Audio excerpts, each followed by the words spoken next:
Sir, did you expect the collapse of the Afghan state to happen in this manner?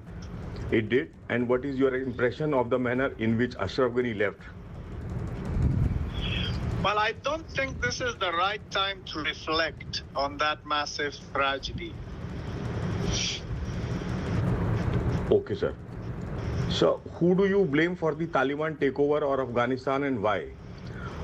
What do you think will Well, be the... it's very clear. The Taliban were never under pressure in Pakistan. They used Pakistan as a support base. They were not having sanctuaries there. The whole of Pakistan was in the service of the Taliban. United States tried to incentivize the Pakistani cooperation to buy it. The more they paid, it more emboldened the Pakistanis to provide more services and more aid to the Taliban. So the issue of a nuclear state sponsoring terrorism and insurgency against American allies. There came a time they blackmailed us. They said, if you either you will entirely cut it. And we said, are you sure these people do not end up back in the front lines? And their answer was no. Whereas they all ended up in the front lines. So it was not prisoner release. It was gifting the Taliban a division of highly radicalized fighters.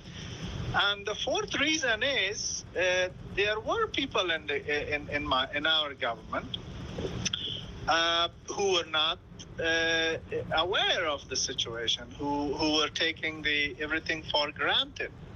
And they were landed politicians. Anyway, again, it's not the right time to focus on that. Yeah.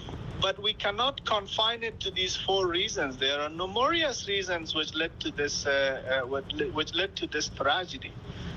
The bottom line is NATO is gone, U.S. military is gone, but the Afghan people are not gone, and the Afghan people cannot be evacuated. Kabul airport is tip of an iceberg. The country has sunk into a tragedy. Known terrorist groups have taken over Afghanistan. Today, for example, a money launderer who was facilitating transactions between Al-Qaeda sympathizers and the Taliban has become chief of the Afghan governor of the Afghan Central Bank. Haqqanis are running Kabul, and needless to explain who the Haqqanis are. This is a shame, and this is a betrayal, and I don't want to be part of that shame. I don't want to be part of that betrayal. We will fight.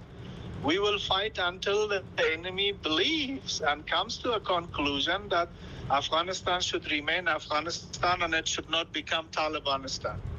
Sir, so what do you think of American attitude and behavior during this period, during this episode? Their sudden departure and leaving so many arms and ammunition, and reports that all are arms I think they are watching what they did on TV screens, and they are seeing how the world media is now dominated by negative anti-American headlines.